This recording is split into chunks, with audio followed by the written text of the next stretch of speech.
I'm a 31-year-old female, and I've had a long history with drugs. I started using heavy, hard drugs when I was 21. Now, I'm 5 foot and 135 pounds. I've always been on the smaller side, not the type you'd look at or even imagine I'd touched a joint in my life. I have a baby face, and most people guess I'm 25 years old. When I was 21, I looked like a preteen. A good example of this was when I was 18, my boyfriend and I went to Cincinnati Reds opening game, and the first 100 kids under 14 got a free bobblehead. Well, I received a free bobblehead. My poor boyfriend felt very awkward to say the least, but this is getting off topic. Just basically, I want to point out how I look young for my age. This event happened when I was 23, so I looked like I was 16. I was sitting alone on a notorious drug street in a very bad area of Cincinnati. This was incredibly stupid of me, but at the time I had this mentality that I run the streets. I have these hitters that got my back, so no one would ever dare mess with me. Obviously, this was a very stupid mentality to have, which was tested and changed my mentality forever, and made me far more street smart and cautious. In fact, I am very lucky to have made it away from that situation completely unharmed. It definitely messed me up for quite a while, and made me much more aware of my surroundings and who I deal with and who I trust. I was sitting on the street waiting for my lottery guy to pull up to give me my lottery tickets and be on my way so that I can play the lottery. I'm sitting there in my vehicle, minding my own business, jamming out and not paying any attention to anything going on around me, because I had this stupid mentality that I was untouchable. This guy comes and taps my driver's side window. Bear in mind I've never seen this guy before, but anyone who knows anything about playing the lottery on the streets knows that sometimes there are others who come and bring your deliveries. It's not always your same guy, but generally they will let you know if someone is taking their place. So I crack down my window and they go, "Hey, you looking for some tickets?" "Nah, but if you want to throw me a ticket with your number on it, I'll keep you in mind because I do play a lot of games. It's always good to have more than 2 guys." "Ah, cool, I live right there. I'll go grab you some tickets and be right back." No red flags going off just yet. Because bear in mind, a lot of lottery dealers get new customers in this way. Then I see him coming back with another dude. My car was this little Honda Civic with manual locks, and I did not lock my doors. That's when this guy immediately opens the driver's side door and puts a weapon against my head. "Are you pregnant?" he asks, and this catches me completely off guard. It was winter and cold, but me being female, I'm like, "No, I'm not pregnant. Do I look pregnant to you?" "Give me your money," he says. Now, never before or since have I been in a situation like this, and honestly I feel very blessed by this. He keeps telling me that I need to give him my money, or that he'll pull the trigger. I have horrible anxiety, and honestly I couldn't think of what to say, and just said, "Give me a minute, I just need a minute to think." He actually stops and goes, "Okay." The horn on my car didn't work, or I'd have been blowing it like crazy. Now, me being a big lottery player and only having enough money on me for 2 tickets, I couldn't give this dude my money. I'd be sick, and I had work and stuff to do. So I call his bluff. "I don't have any money. My lottery dude fronts me my tickets," I say. I watch him as he moves the weapon around to whip me, which he wasn't even doing correctly. At that moment, I knew this guy didn't have it in him and had no idea what he was doing, fortunately for me. So I lean my face into the passenger seat and proceed to bicycle kick him in his nuts. I had Timberland boots on, unfortunately for him. Then I start screaming, saying that I'm being robbed and that his fingerprints are all over my car door and handle. This has the desired effect. Him and his friend start running away, and as you can imagine, I did not go back to that area to purchase my lottery tickets anymore. Thankfully, I no longer buy lottery tickets, but if you do buy off the street, please be safe out there, and always lock your doors. I just want to say something. If you are someone who buys lottery tickets off the street and don't want to be, I do want to say there is hope for you. I was told by my counselor at rehab that there was no hope for me, and they were wrong. There was hope, and I'm doing great things now. I may have lost everyone and everything, but I also began to gain that back after I lost my way. But I'm back. I'm fortunate enough to have a great mum and family who are always there for me. Please, don't think it's too late like I did. We all have someone who loves us and needs us, regardless of what you do or have done. You're special and amazing. And I just think that there are some of you out there who may need to hear it. But you're worth it and special. You can find yourself again. And there is hope for you. I was and still am living in Kelowna, British Columbia. At the time I was 17 and living with my mum but working full-time. I normally left the house about 4 a.m. to walk into work for 4:30. I started my walk like I did every other morning, got myself bundled up. It was during the winter, put my headphones in and started to make my way to work. I get a few houses down from my mum's place and a guy steps out onto the sidewalk. He shouts something out at me that I don't quite understand because I had my music in my ears. So I pulled out an earbud and asked him to repeat himself. He looked at me with this wide-eyed look, and I immediately regretted asking him to repeat what he said. "Jesus loves you," he says in this creepy sing-song voice. Thanks, I guess. "And Jesus wants me to take your life." At this point, my blood ran cold. The street was empty beside us. I was training in martial arts at the time, so I kinda shifted my stance, knowing full well I could get my ass kicked, but I still didn't want to show fear. I reached into my pocket and grabbed the pepper spray my mum handed me earlier for when I walked around at such an early hour. I showed it to him and screamed with all that I could to leave me alone. "Leave me alone right now, I'm gonna call the cops." "Jesus loves you." He said that, half sung, half in a mocking tone, and skipped like an excited child away from me. I walked down the road a bit further and called my parents on the house phone from my cell so that the ring would wake someone up. And when my dad answered, I practically shouted at him to meet me outside with my mum and bring the phone out in case he decided to follow me home. Upon getting there, I called the cops, and they told me something similar had happened to a girl my age, and she kept walking. But when she turned the corner, 3 other guys attacked her and nearly ended her life. Because it was so dark, I couldn't really make out the details about this guy. All that I could tell is that he was high or something. I stayed home for 3 days and refused to leave my house because it happened not more than 3 houses down from where I lived.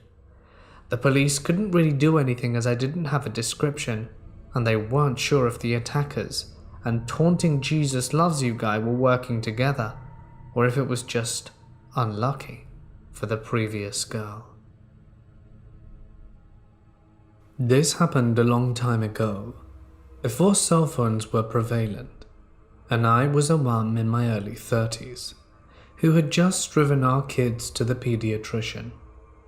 The Macon, Georgia doctor's office was an hour away from our home, and I was taking the 2 youngest of my 3, then ages 1 and 3, to our scheduled appointment.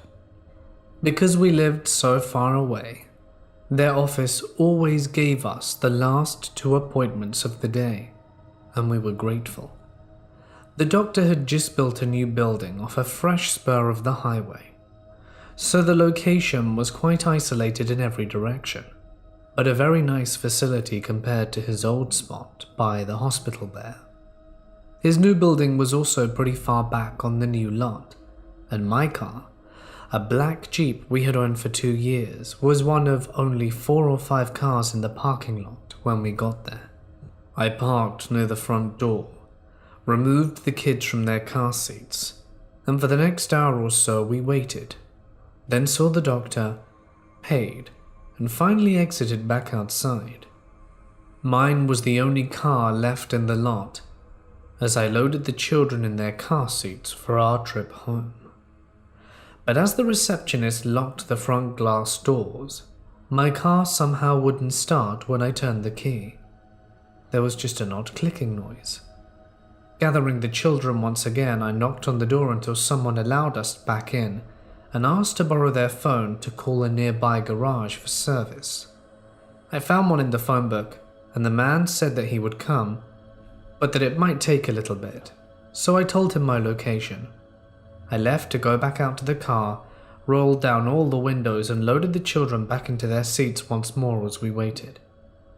As soon as we watched, all the lights were turned out in the building, and again everyone left, their cars departing one by one from behind the building somewhere, leaving us now completely alone in the parking lot.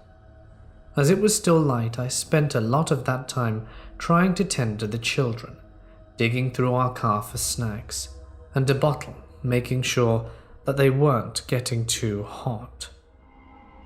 Although the service station attendant said that it was probably going to take quite a while, I was pleasantly surprised when a truck pulled into the empty parking lot, and a man got out of his pickup, smiled, nodded at me, and said that he was going to raise the hood. He was middle-aged and a bit scruffy, but quite frankly, many gas station attendants sometimes looked that way, especially at the end of the day.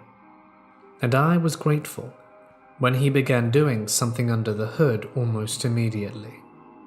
I sat down again in the driver's seat with the door open, waiting for him to tell me to try the engine, but he seemed to be taking a long time checking the connections, and I longed for him to just grab the jump starter cables, yet he never did. Without getting out of the car, I asked him what he thought was wrong, and he said, "Oh, it's just a loose wire, not the battery," and continued whatever he was doing. I couldn't see his face at all from where I was sitting, but his hands were slightly visible through the long horizontal slits between the windshield and the raised hood. More than once, he said it was merely a loose wire, and if I would just come up here real quick, he could show me which one it was, so it would never happen again. I remember kind of smiling and shaking my head, saying that sadly there was no reason to show me anything, as I didn't know anything about cars, and just thanked him and continued to stay in the driver's seat, again just waiting for the inevitable signal to try to start the ignition that was most surely going to come at any moment. At one point, I remember thinking that he was definitely flirting as he spoke, but I was trying above all else to be polite and kind, as he was indeed helping us. We were hot, tired, and miserable, and truthfully, I was distracted with the 2 young kids. Oddly enough, he was starting to sound a little more frustrated with me, because I wouldn't come up to look at the engine. I remember thinking that I certainly didn't want to make him mad when he left us there all alone, with the sun sinking so quickly. And then the strangest thing happened. Another truck suddenly pulled into that desolate parking lot, and as it did, the nice guy working underneath my hood suddenly slammed it shut, ran to his truck, started it, and drove away very quickly without even saying goodbye. I was both confused and a little anxious when he did this, because I didn't know who was now arriving. I even remember feeling a little frightened that he had suddenly left me alone with 2 little ones defenseless. Why wouldn't he at least stay and speak to whoever was parking next to me now? It certainly seemed the southern gentlemanly thing to do. I looked around and was very aware once again there were no visible cars on the road, nor homes or businesses nearby, and the sun was continuing to set quickly. As this new, unmarked pickup pulled up next to me, I got out of the car once again, this time more apprehensive.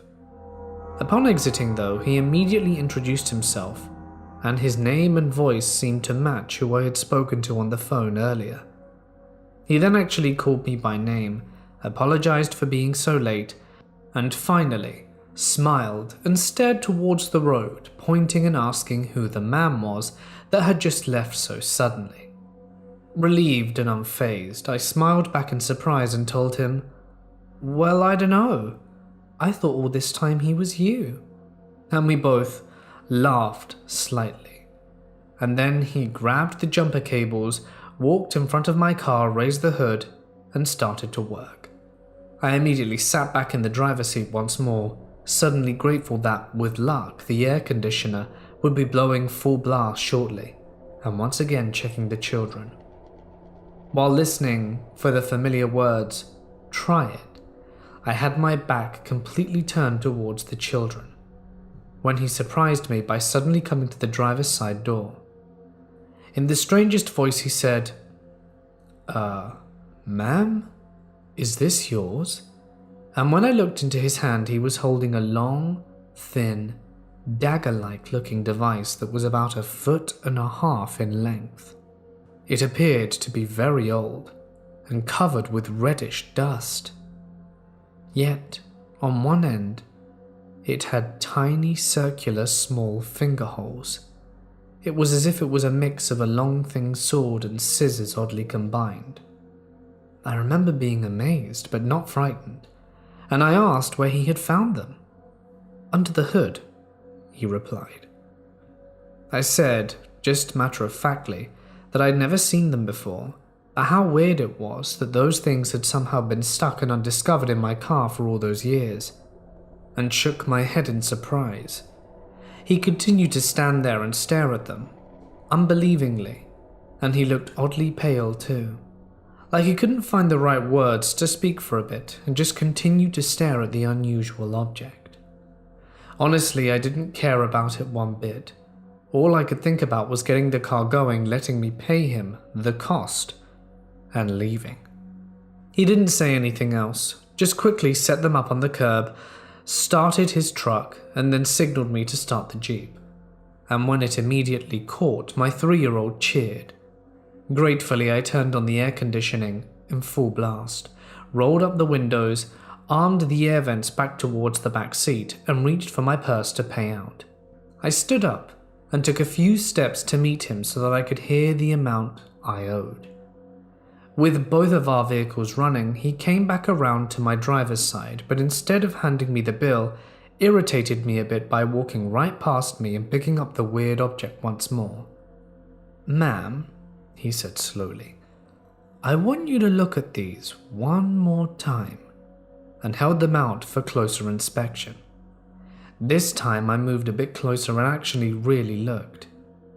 In his hands, the item still appeared to be incredibly large, possessing an almost bayonet-looking quality, except for the strangely small 2 loops on the end.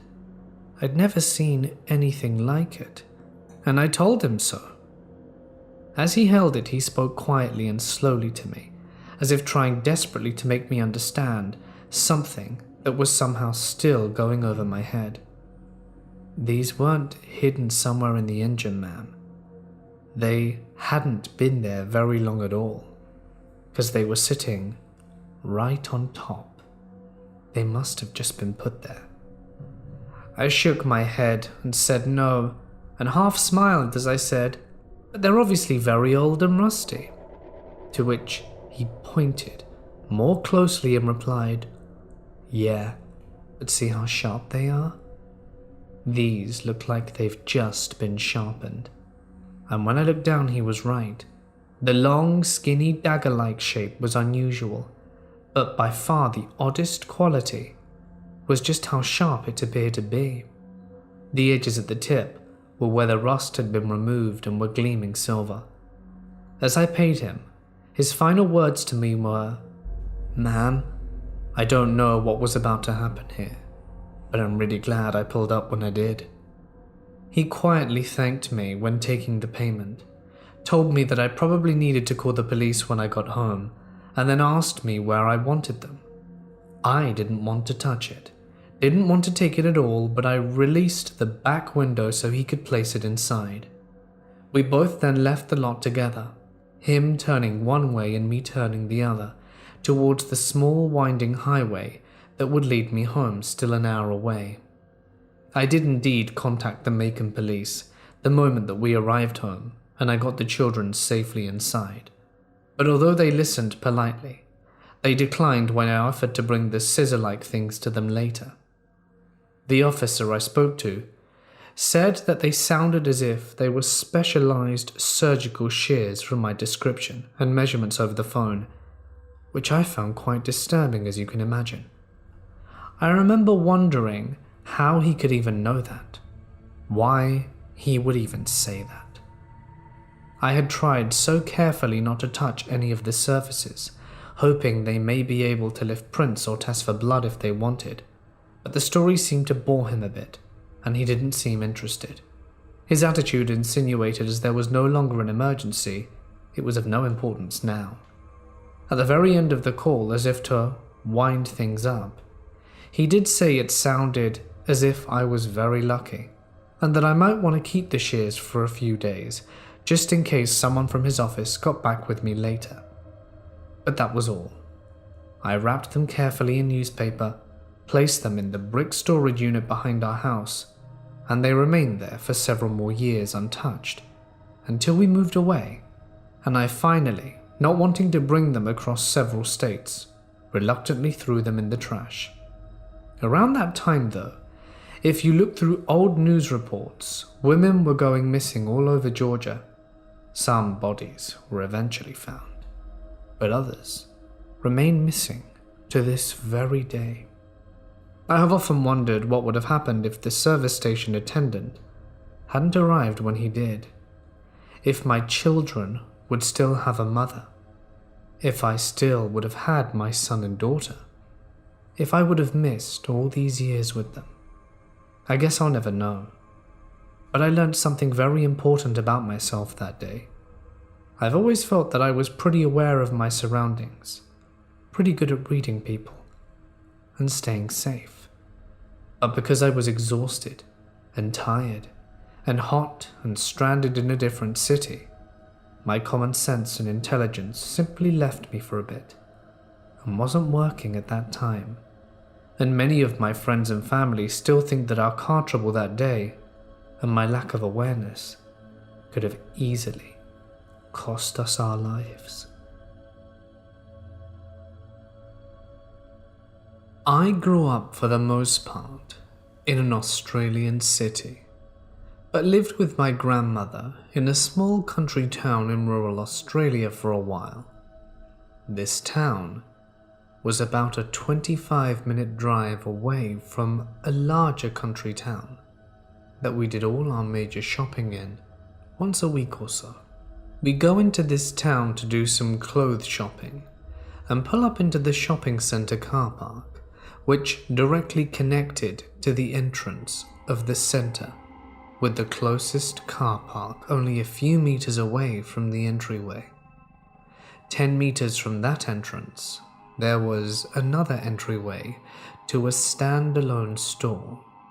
The store was quite large with many aisles, and the cash registers right near the entrance on the left side of the door. We'd finished our shopping in the main center and had gone into the other store to do some shopping, and my grandmother noticed a man who would come in not long after us and was floating around the entrance looking in very suspiciously. We were in an aisle about 10 meters from where he was, and me being the young, oblivious kid I was, didn't notice him and just continued to look at different shirts for sale. I moved further up the aisle, and every step that I took closer to the end, he inched a little closer towards us. I didn't notice this, but I remember my grandmother walking up to me and putting her arm around my shoulder and telling me to stay right next to her. I remember looking at an item and asking my grandmother how much it was, as I couldn't see a price tag. So I asked if I could go ask the cashier. She reluctantly agreed, but told me to walk straight to the counter and back. As I walked to the counter, he moved even closer to me. It was just left of the door, perhaps 5 meters from the guy, and I'm guessing he thought I was walking towards the exit. As I only changed my direction right as I got to the counter, all of a sudden, he grabbed me by my left arm and tried to pull me towards him. But as I just changed direction towards the counter, he wasn't able to get a good enough grip of me, and I pulled away quickly. He looked so startled and shocked that he just ran straight out the door and into a car just outside and pulled away. That was it. No number plate, no police, no nothing. My grandma grabbed me and we left. I can't help but think, what if this wasn't his first time? What if he succeeded after me? Or if I'd heard stories of children going missing before and after that he was responsible for? Did he spot me while we were shopping earlier and wait for the best opportunity to try it? I hate to think what could have happened and what may have happened after that day. But creepy guy, I now have a baseball bat, and I hope to not meet you again. I'm a 22-year-old guy from South Africa, and this incident happened about 2 years ago. You must understand that South Africa has been notorious for having a high crime rate, especially at night. I'm a 6-foot-tall guy, relatively big, and I'm a complete introvert. I was never a big fan of going to clubs and parties. My friends always knocked me for being so antisocial and for being such an introvert. So this one time I decided to tag along with them.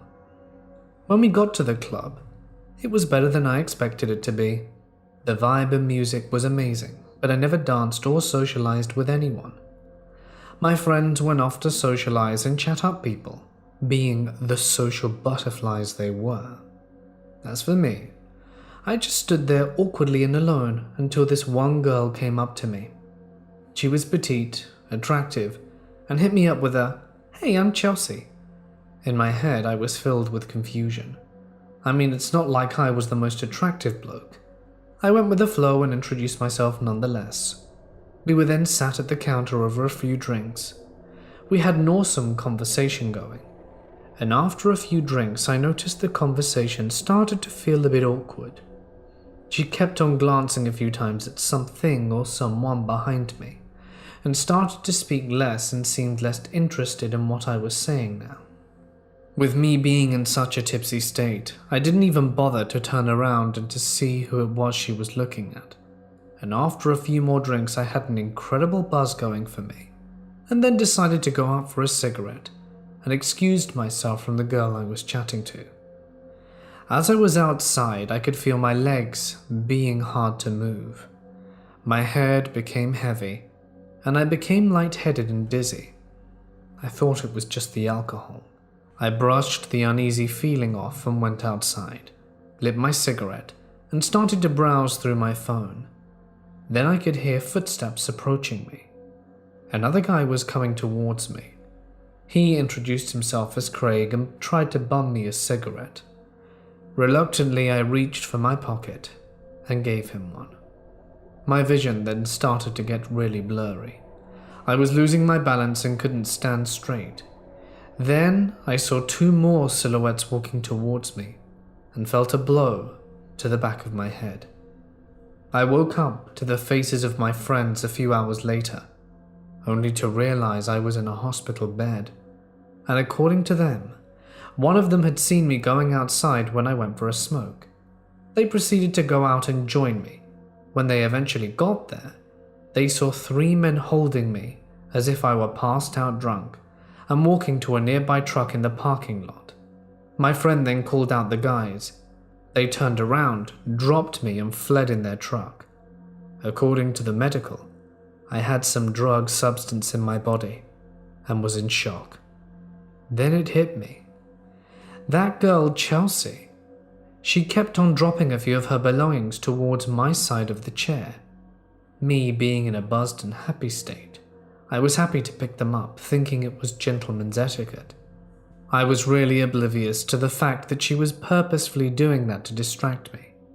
She then probably threw something in my drink and then began to signal the guys behind me that her objective had been completed.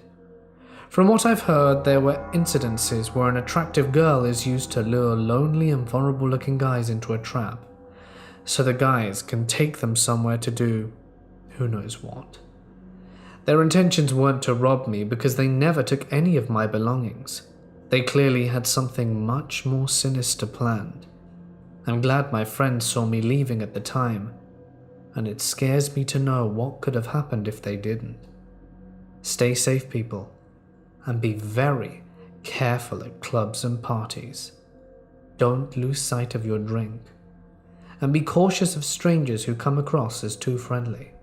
You never know what their real intentions might be.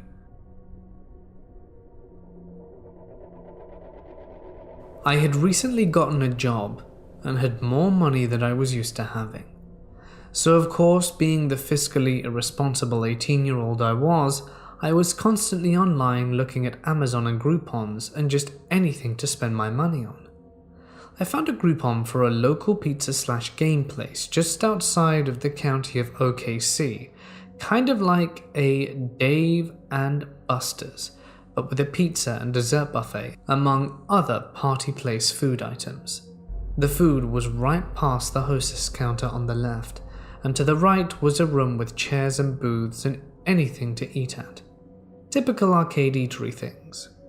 Walking past the food and dining area was the huge back area with the games and a small roller coaster. I went with my older sister, who didn't seem incredibly into the place, but was content to hang out with me and just spend time together. Looking back, if I had a license, I may not have gone with her, and I shudder to think what would have happened. After playing the games we could and found interesting, she wanted to sit down and eat. We had gone on this simulated roller coaster ride with the double plastic seats and a screen in front of them, the kind that shakes and tilts and gives kids a good time without giving their parents a heart attack, on a real roller coaster.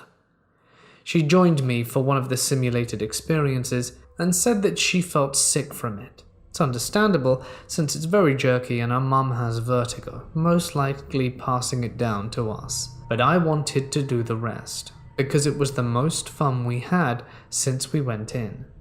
She said I could by myself, but she was going to grab a plate and wait for me. I don't know what made me get back up, but as soon as she left, I really didn't want to be alone. I'd gotten lost before as a young child in a similar place, so I figured I was just being socially anxious and paranoid as normal. Even though nothing was wrong, I still didn't like being alone in public, because I'm just over 5 feet, barely over 100 pounds, and look much younger. I got up, found her at the buffet, about to sit down, and hurried to grab a plate and a slice of pizza and a few sweet things. Shortly after we sit down and start eating, a young woman sits next to me, and luckily for her, I'm on the passive end, and while I'm incredibly uncomfortable, I shift over to give her room, mostly just to distance myself from her, because I always try to keep my boundaries and don't like people touching me. If she had tried that stuff on my sister, she would have not budged an inch and probably even bumped her off. If it wasn't weird enough that this weird lady sat down next to me, she started acting like she knew us, saying stuff like, "I can't believe you guys left me back there. I was calling you. Wow, Erin, why are you ditching us?" All the while laughing like we tried to pull a joke on her, and she saw through it. My sister looks at me. "Do you know her?" Even though she's 100% sure that I don't, she just wants to establish we aren't friends and maybe she mistook us for them in some way. I shake my head. Okay, who the hell are you, woman? I'm sorry, but we don't know you. Please sit elsewhere, my sister said, her words polite but in a matter-of-fact tone. I should also mention, my sister practically raised me because we had a single mum, who, if she wasn't working to support us, was going out on dates to try and find Mr. Right. So my sister is amazingly protective of me and an absolute rock star when it comes to weirdos trying to make me feel uncomfortable. And she knows of my social anxiety and boundary issues, so this whole situation is not okay. Don't be silly, we went to high school together, this woman says, still trying to insist we simply forgot her. This raises huge red flags for my sister, because we moved around a lot from a young age and almost never stayed in the same place for over a year. Not to mention my sister attended high school in Hawaii, Oklahoma, and Louisiana, and I attended the same school in Hawaii and a school in Missouri, and 2 others in Oklahoma. We both attended the same high school a few years apart in a very small town, so small that even people in neighboring areas hadn't heard of it. The school that I uniquely went to was in a smallish town, and I dropped out when I was 18, because they were racist and sexist amongst other things. I stay quiet, my sister getting annoyed. What was the name of the school? My sister asks, knowing she'll never say the name of the school we attended. Oh, you know, we went together. We even had a few classes. Don't you remember me? She said her name was Bunny, and neither of us knew anyone personally with that name. No, I don't remember you. Which school was it so I can try and remember? My sister pressed, and the woman kept saying that we should remember her and tried to avoid the question. My sister then got fed up. You need to leave. We don't know you. You're making us uncomfortable. And after a bit more of trying to convince us we were wrong, she got up, half off through the door that looked to be employees only. And I didn't get close enough to see if it was the case, but the bathrooms were on the other side, and no one went near that door, save a few staff. It was a strange occurrence. We finished eating and considered telling the security guards, but since she was already gone and nothing actually happened, we shrugged it off and went home, not feeling like sticking around in case she was lingering. Writing this gave me horrible feelings looking back.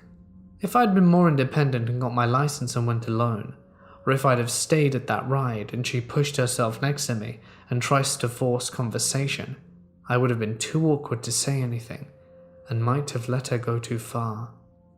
What could her intentions have been? My sister feared she might be a scout for traffickers or something, because she kept repeating the same lines and looking around. Perhaps she genuinely thought that we had gone to school together, but in that case, why could she not say the name? I think it's just too odd of a situation to completely discount the fact that it could have had a very nefarious intention behind it. Back in 2007, I found myself working as a bartender at a now closed pub in my hometown. Not a job I particularly liked, but it paid the bills. At this time, they had hired a new kitchen manager that we all simply knew as Kearney. Kearney was a pleasant enough guy, mostly keeping to himself but always stayed late to help the barman do our closing duties, so we all liked him for that.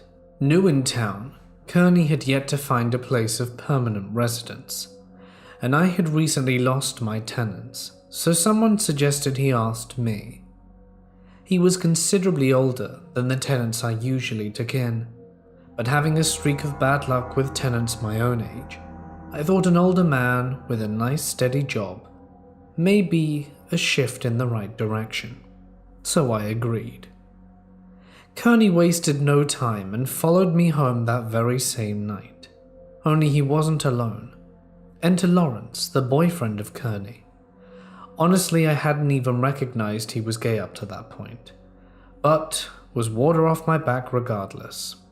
Looking back now, what really should have bothered me though was Lawrence's appearance. He looked like he had been sleeping on the streets, rather appropriately as I would find out later. Kearney moved in. Lawrence was there a lot too, and it was easy to know when due to his mobile ringtone sounding like the quacking of a duck. Kearney had some habits that were rather noteworthy to this story. In particular, he basically never closed his bedroom door no matter what he was doing in there. It was always open, and although he was a heavy smoker, he never once smoked inside the house. After Kearney had been living there for about 2 weeks, I had come down with an awful case of pink eye. This being highly contagious, I was given leave of absence from my bartending job, and therefore decided to go wait it out at my sister's for a few days. Apparently I didn't mind giving it to her. The day my sister was scheduled to come pick me up, I took a casual stroll into the bar that myself and Ben, a good friend from high school, at the time, co-worker, had been building in my house. And something caught my eye. All our liquor bottles were completely empty. Now, those who had been frequenting my house at the time would know that we weren't just talking about 1 or 2 bottles of brandy here, but bottles of whiskey, gin, vodka, snaps, liqueurs.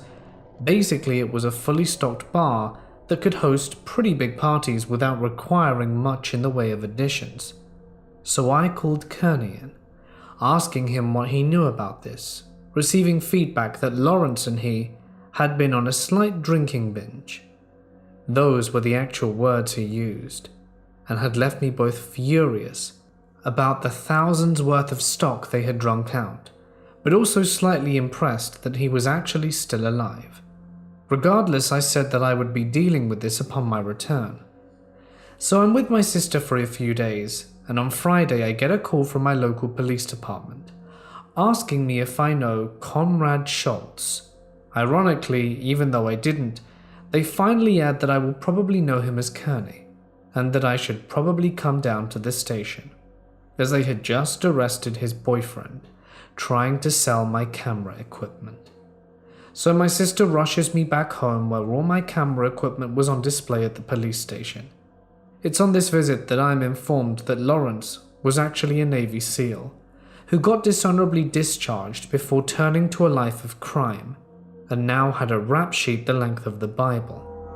The kicker was that both he and Kearney were actually homeless men who had met at the Salvation Army. So Lawrence is in jail, and my sister drops me off at home more or less at the same time that Kearney gets home as well. Based on Kearney's accounts of what happened, he had turned Lawrence in himself, as he couldn't allow Lawrence to do what he was trying to do. Although I had appreciated his sacrifice, I still told Kearney that he would have to go, having been the overall cause of this. However, not wanting to leave the homeless man, well, homeless, I gave him until the end of the month to make another arrangement. Monday comes, and after having completing staff meetings, I walk home to encounter a very much free Lawrence sitting on the sidewalk across my house watching it. I confront Lawrence as to why he's there, and he tries to apologize before begging for money. Rather out of character, really. I dismissed him without giving him a cent. Now, I go back to the previous night. See, I had mentioned the staff meeting for a reason, as it was at this meeting where we had gotten a rather sizable list of liquor bottles that had gone missing from the storeroom, leaving us all suspecting each other. I, however, would not have to wait long to figure out who the real culprit was, as a few days later, I opened the garbage bin in my kitchen to see the missing bottles all empty and staring back at me. I decided to sit on this information for the time being, although I did photograph it all just in case, as I needed it for evidence later. I'd also called over Ben to inform him of the developments, as this was quickly becoming a detective game. We decided to enter Kearney's room to search for further evidence. Nothing of vast significance in there, with one exception, 2 single photographs of Lawrence. Before he had turned into the homeless version of Lex Luthor, Actually, there were several of Lawrence's things still there. But as Lawrence had spent a lot of time there before the incident, I accepted this as normal. Now I should also add that I had mentioned Lawrence's release to Kearney, and had told him that if I even suspected that they were still seeing each other, I would throw him out of the house myself. Only a few days would pass before this came into play. On this particular night, I had been bartending again, and Kearney had constantly been stopping by the bar to help himself to draft glasses half full of wine and half full of Coke, which he would go drink outside the restaurant. We confronted him about this, but, as he correctly pointed out, he was still a manager, and we had no right to tell him what he could or couldn't do. On his fourth trip, however, I had grown suspicious and decided to follow him outside, where I encountered Lawrence sitting out sharing the half Coke, half wine concoction. This annoyed me, so the next day I returned to the restaurant with photographic evidence that I handed over to the general manager, who was also a friend of mine. Although I hadn't physically seen it, I had heard the confrontation through the office door when he fired Kearney. Kearney left obviously upset, and apparently had no idea that I had been the one who turned him in. So we had closed early that night, and I was walking home. Going past the high school, I saw Kearney coming from the opposite direction. He walked past me, literally only saying 2 words, "I'm scared," before disappearing into the darkness. That would be the last time that I would ever physically lay my eyes on Comrade Schultz. So we reached the final week before Kearney's eviction was to take place. Ben had come to stay with me for that duration, as we both wanted to monitor the situation and make sure nothing else happened. It was in this week that Kearney's behavior suddenly changed. He was constantly smoking in his room, and his door was closed 24/7. In fact, neither Ben nor I had caught so much as a peek of him in that entire week, which we hadn't thought much of at the time. The day of Kearney's eviction comes around. Ben had got home for a few hours, and I finally hear Kearney's bedroom door open. Someone walks out the room, opens the front door and leaves. I follow him outside, but somehow he's already completely vanished. What was left, though, were his house keys, indicating he obviously wasn't planning on returning. I look at the keys and notice something strange. Although the correct keys were on the keychain, there were also several that weren't mine. Why would he leave me all the wrong keys? His room was a shock, not because of the state it was in. The two had broken his bed in an act of wild monkeyness, but I had already known about that. As I said, he never closed his doors. But more than that, he had literally left almost all his belongings behind, with one exception, the 2 photos of Lawrence. Upon further investigation, I suddenly realized that all traces of Lawrence ever being there had completely vanished, with all of Kearney's stuff left behind. There was one thing of Lawrence's left behind though, his duckling ringtone, which it turned out hadn't so much been a ringtone as an actual duckling, which now strolled around casually in the vacant bedroom. We called him Neville. So Ben returned and gets updated about the developments, both of us thinking the way he left was rather weird, of course, and the whole thing had been very strange. It was only when I asked the infamous question that this all becomes a conspiracy theory. Did you ever actually see Kearney in this week? It was to our shock that we realized neither of us had, and suddenly started putting puzzle pieces together. The changing habits, Neville the duck, the wrong keys, only Lawrence's stuff being gone. It was to great discomfort that we both asked the question, who had really been living in our house this last week? During the last few days, Ben and I went on a mission, searching the town, crawling into drainpipes, trying to find any trace of Kearney's whereabouts, but they all added up to nothing. Comrade Schultz had simply vanished off the face of the earth. This wasn't the case with Lawrence, though. He was still around, having made some new homeless friends. We encountered him several times, begging on the streets, and every time I asked him, "Where's Kearney?" but he just acted like he'd never heard of him. The last time I would see Lawrence was across from work, attempting to break into a car. I called the police on him, and they arrived rather quickly, arresting him on the spot. While he was being led away by police, I shouted at him one last time, "Where's Kearney, Lawrence?" But he ignored me and let the cops drag him away. The next day I filed a missing persons report, as I thought Kearney was missing, and suggested that Lawrence may know something about it, but never came of it. So Lawrence, I don't know if you did something to Kearney or not, but if you did, let's not meet again.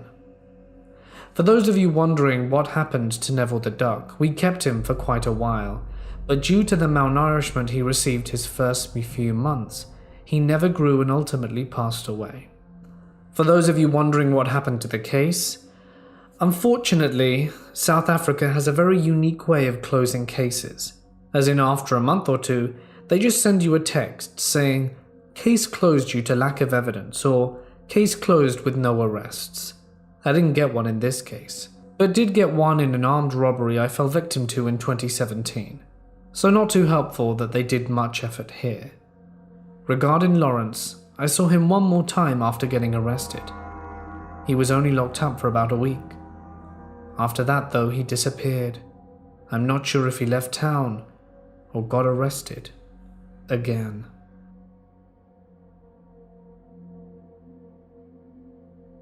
I live in Melbourne, and at the time I was living in a small flat near a popular street called Chapel Street that has a pretty busy nightlife. My flat was located about 100 meters off a main road, just behind a police station, a 5-minute walk away from the street, and due to this I always felt relatively safe walking home alone from chapel after a big night out. So in order to tell this story, I have to go back a few months before the incident. I regularly shopped at the Woolworths just up the road from me, and was approached by a Jamaican man one day after walking home from getting groceries. He began talking to me. He told me that he had seen me a few times at the supermarket and had always wanted to say hello. I was flattered, and we struck up this innocent conversation about what it was like growing up in small towns and moving to a big city like Melbourne. He insisted on walking me home. This was a foolish mistake. I felt a bit uncomfortable about this, but didn't want to come off as rude, so I figured I would just wait till he was out of sight to go inside so that he wouldn't know which flat I lived in, as there were 8 in total. He seemed like a nice guy, and when we reached my building I said goodbye and he asked for my number. I didn't really want to give it to him, as I was already seeing someone, but I figured maybe he was just looking to make friends in the area. He messaged me the next day asking me to take me out on a date, and I politely declined and told him I had a boyfriend. That was the last I saw of him. At least, I thought. Fast forward 7 months, and I'm walking home at 1:30 a.m. from a bar on Chapel Street. As I'm walking home, I see a guy in the distance walking towards me. I thought to myself, he looks familiar. As he got closer, I realized it was the Jamaican guy again. Just a weird coincidence, I thought. When he reached me, I said hello and expressed my surprise at bumping into him. This is when things begin to get really uncomfortable. He began telling me how he was at a bar with his friend when he saw me walk past.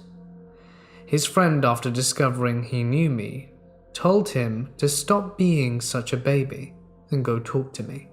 So this guy had jumped into his car, driven around the corner down the road and parked up ahead in order to catch me. This made me feel uneasy. "Come have a drink with me," he said. "I've already been out, I'm heading home, it's late. I really want to just go to sleep. Sorry." "No, come on, come have a drink." He grabbed my hand. I gently pulled away and said, "I'm really not interested in drinking anymore. I want to go home." "Please come for a drink." This little dance went on for a good 5 minutes with him continually grabbing my hand and pulling me away. I thought he would get the hint. Then he changed his tactics. "Let me walk you home." "No, thank you." He argued this with me for a while, then started repeating, "But I know where you live." I don't know how he thought this would magically make me trust him. It only succeeded in freaking me out, and at one point I remember him saying, "Screw the police." I can't remember the exact context of this statement though. We argued for a good 15 to 20 minutes before I gave in, a little worried what would happen to me if I flat out told him to piss off, and he ended up walking with me. As we were nearing my building, I had decided I really should say something to get him to leave before he saw which flat I was in. Just as I was about to talk, he said he should go back to his friend. I was completely relieved but still shaken.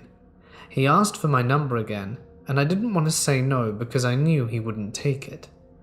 And I didn't know if he would get aggressive. If I gave him a fake one, he could test it out before I left. I have had that happen in the past. So I complied, and as soon as he was out of sight, I ran to my flat, locked the door, and proceeded to check all the windows were secured.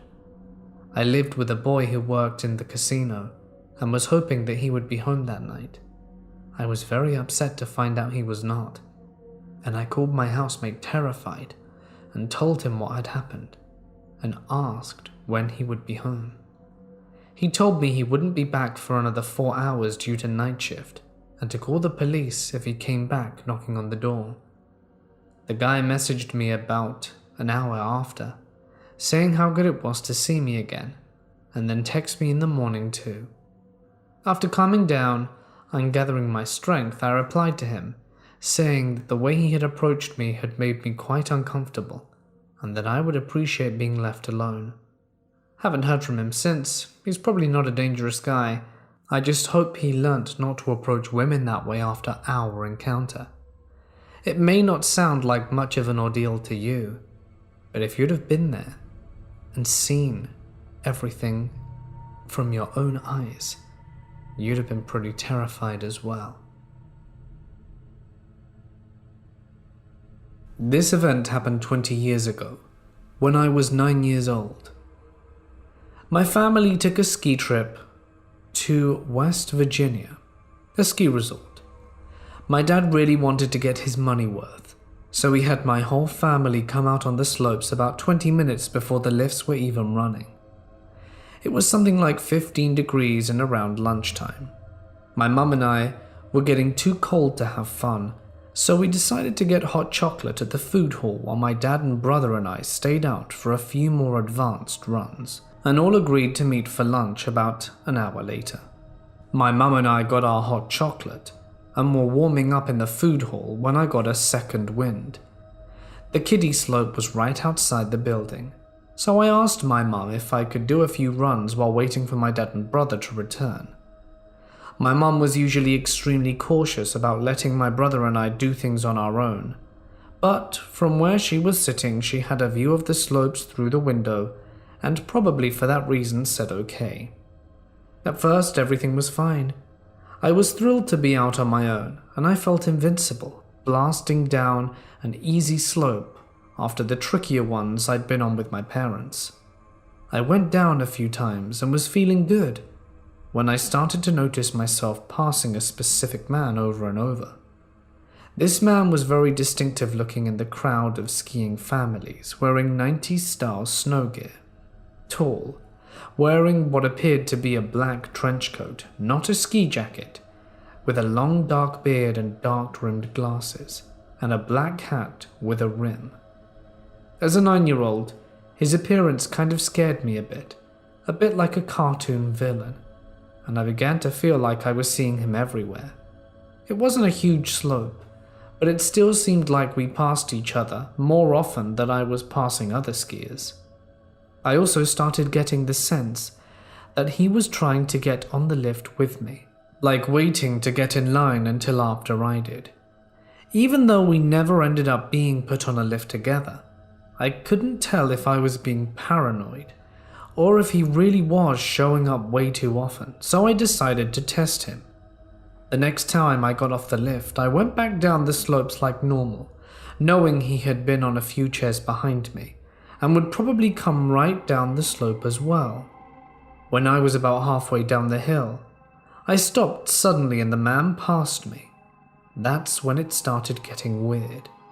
After passing me, the man went a little way further down the hill and gently fell down in a controlled way. He sat on the ground and watched me pass him, and then immediately got back up and skied the rest of the way down the hill, getting in line for the lift, several people behind me. I don't know what he said, but he spoke to each of the people that were in line between him and me, and managed to get right behind me as I was about to go on the lift. Right as the chair came around, he got up beside me and tried to get on the lift with me. At the last second, I played dumb and said, "Oh, I'm sorry, go ahead," and stepped back to let him on. He seemed surprised by what I said, but got on alone, and I got on the next lift with a mum and her daughter instead. They were really nice, and I had a good chat with them on the way up the hill. For some reason, I was too stupid and shaken up to tell them about the man. I was hoping it would look like they were my family, or at least someone else on the slope that was paying attention to me. At this point, I felt pretty sure that this creepy man had singled me out, and years of my parents saying stranger danger and that training told me that it was probably time to find my mum. I resolved to ski back down to the food hall as soon as I got to the top. Instead, I got off the lift, said goodbye to the mum and daughter, and was immediately approached by the man who clearly waited for me at the top. He came right over to me and said, "Are you all alone, little girl?" It's funny to think back now, but at the time I remember being kind of insulted at this question because it sounded so much like all the cheesy lines my parents would come up with when they taught my brother and I about stranger danger. I couldn't believe this guy could think of a less obvious question to ask, or that he actually referred to me as little girl, instead of pretending to know me, or something less conspicuous. I think his audacity in that regard kept me from being as afraid as I otherwise may have been. It made it seem like a game or simulation, which probably helped me act more natural. I answered him in a very matter-of-fact way, saying that I wasn't all alone, and pointed to a nearby man and his teenage son, saying that that was my dad and brother. Then I walked away very casually, as if I wasn't at all weirded out by his question, and skied down the hill to the food hall where I quickly found my mum. I told her all about the guy and the weirdness, and while I was telling her, I saw him come inside and start walking around with his head high, clearly scanning the crowd like he was looking for someone. My mum was really freaked out and didn't let me leave again, even to get food. My dad and brother arrived soon after that, and my mum told my dad the story. He brushed it off as someone probably being awkward but trying to look out for me, but my mum wasn't too convinced and neither was I. I think about that guy every now and then, and wonder what was really going on with him, why he was dressed so unusually and unseasonably while skiing. Why was he only skiing on the kiddie slopes when he didn't seem to be with a family? Why did he notice me at all? All that I do know is that I never want to see him again. This takes place in a very small town in western Kentucky, as in one flashing caution light, blink, and you'll miss it. There is a 2-lane highway that runs between this town and a large college town about 15 minutes away. At the time this story takes place, the highway was shut down for a few days for repaving in the very small town. Also, I was 20 years old and 4 months pregnant. I was working in a convenience store that only sold tobacco products and lottery tickets. I normally worked the day shift, but due to another employee's scheduling conflict, I was closing that day by myself. One of my regular customers had left about 5 minutes prior to closing. After I saw him pull out of the parking lot, I walked over to the door to lock it. It's also important to note that there were absolutely no other vehicles besides my own in the parking lot. Before I could turn the lock, 2 armed men dressed in all black, including full face masks, rushed the door and pushed it open, ordering me back to the register area to empty it, as well as the separate lottery machine and register. I emptied both of these into a plastic bag. The guy carried a shotgun, ordered me to the back room where the safe was, and had me empty this as well. At this point, I began hyperventilating and was trying to cover my pregnant belly with one arm, all the while trying to throw the cash and rolled coins into the bag. The man grew impatient and pushed me backwards into the wall, grabbing the cash that I had dropped. The second man came into the back room, aiming his firearm at me, and shouted at me to stay back there and slammed the door shut while they ran out the front door. I had fallen to the ground after hitting the wall, so when I heard the front door close, I crawled to the door to the back room and cracked it open to be sure they were gone. After confirming this, I ran to the front door, locked it, then ran back to the counter where our phone is. My hands were shaking so badly, I could hardly dial, but managed to call the owner of the store, who called the police. Due to the shut-down highway, it took them about 20 minutes to arrive, along with an ambulance. I gave my statement. The police called in their K9 units to attempt to track the men since they'd obviously fled on foot, but as far as I know, they were never caught. I was in shock, so my boss called my now ex-husband and asked me to come pick me up. There was no way I would be able to drive myself. The jerk was with his friends playing video games and refused. Thankfully, his son was able to drive me home, and I sat in our empty house for 3 hours before he came home.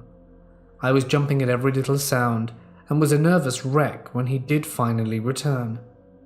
Ultimately, I had to go to the hospital because of the stress, causing me to go into early labor.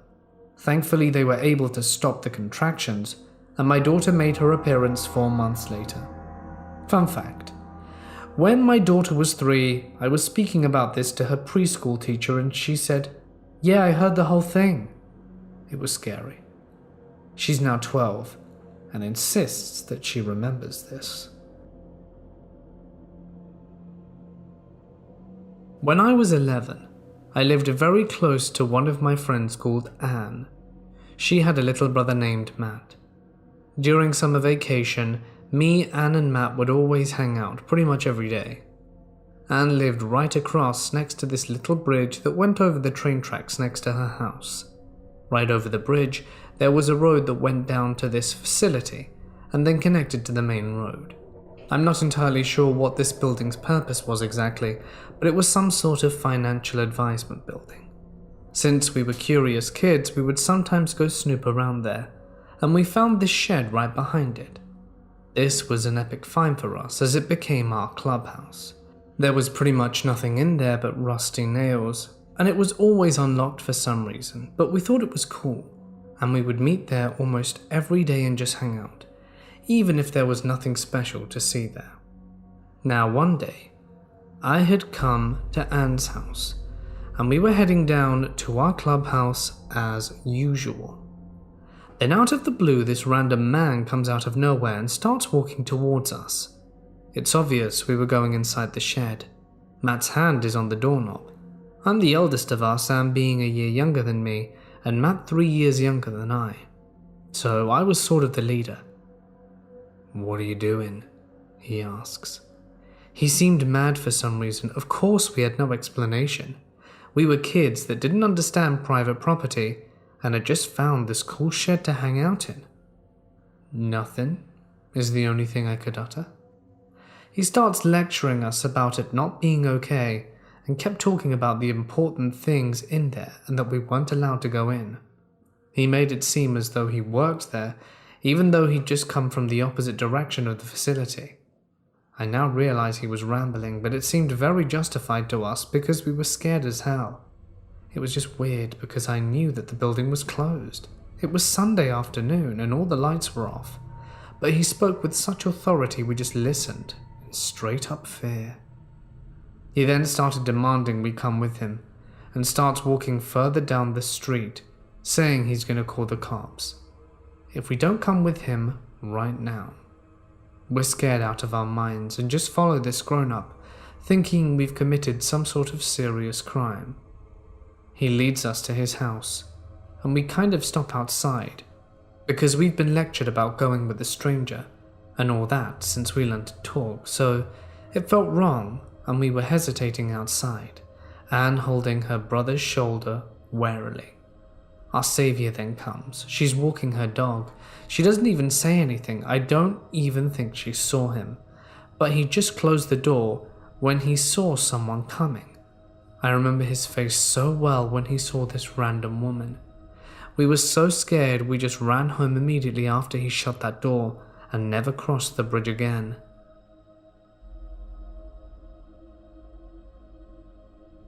This situation still gives me chills to this day. I lived in a sketchy part of the neighborhood, but I had never had a job outside other than helping my mum. So I was very naive and gullible at the time. I was out of high school and looking for work. I had worked with my mum junior to senior year cleaning houses, but I wanted to work somewhere else and gain some outside experience. When I had graduated high school, my mum and I decided it was time to look for another job because I needed some money for college. My mum loved to read newspapers, and we would get a Spanish newspaper called Mundo Hispánico every single week. I would look through it once in a while to read the comics or see job ads at the end. One evening, I was so determined to find an ad that paid well and was something else that would give me another set of working skills. I was going through the classified section at the end of the newspaper when I found what I thought to be the perfect job for me.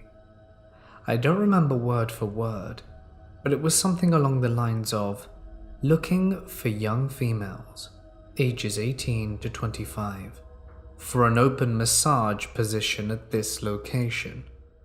Now, the location was 0.3 miles away from where I stayed, so I thought it was perfect.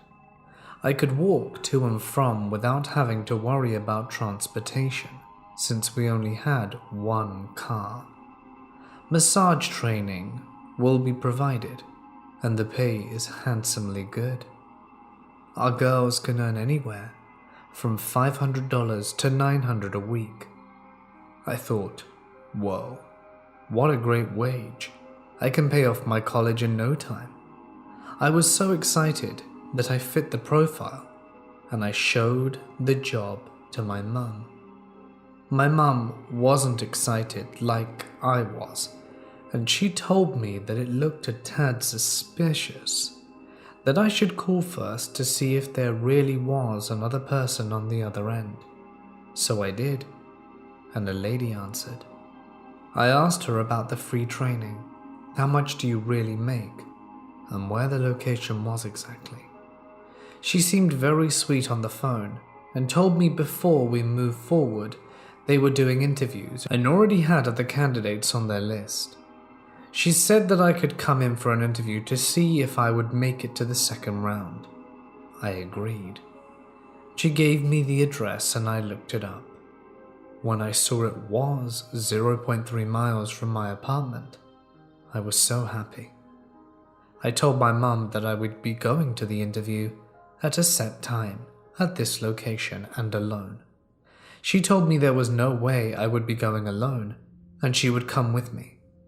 I was so mad because I wanted to do this by myself without having her help me, because in my little mind, I thought I was all grown up and didn't need help from her. The day came, and she drove us in the only car we had. Now, the address the lady gave near me was weird, because it took us to a motel behind the shopping plaza that was next to our apartment. It didn't make sense why they would have an interview there, so we just circled the plaza looking for the place. My mum became frustrated, and they told me they were in one of the motel rooms, and they were there because it was a safety precaution. It seemed to make sense to me at the time. I told her I could not find the place, so if she could please speak to my mother and tell her exactly where it was. "You're with your mother?" Her voice changed from a sweet, almost apologetic tone to an angry and panicky one. Yeah, I am with her right now because she's driving me. So I passed the phone to my mum. She said, "Hello? Hello?"